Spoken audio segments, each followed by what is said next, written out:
Located 4 kilometers from Chimanimani village, the Bridal Falls are a beautiful place to relax. After the cyclone Idai, you can only now access Bridal Falls using the 4x4 vehicles.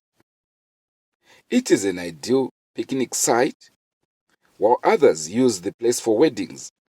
Despite the eye-catching falls, the area surrounding has been reduced to rubble by the cyclone Idai and requires an urgent reconstruction to maintain the beauty. This is Bridal Waterfall.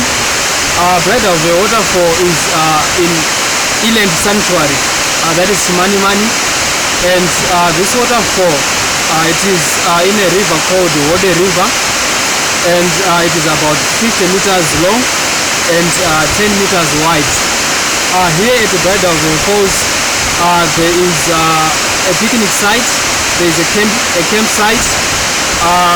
We also have other activities like bird watching in Inland Sanctuary. But coming back to Bridal Waterfall, the name Bridal, it comes from the picture of a lady who is wedding.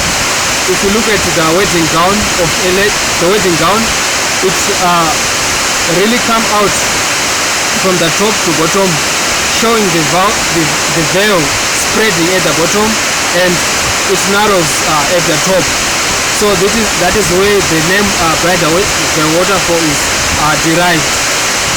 Also, we have here at Bridal Vale, we have a wedding venue which can accommodate up to 300 to 500 guests. We have a nice lawn, we have nice bride stands, everything that can be needed for a wedding. It's all available here. It's really a good site for all the visitors who come on day visit and on accommodated visitors in the campsite. For all you nature lovers, this is the place to be. Bridal Fair, right here in Chimanimani. Rumors Media, taking you to another level.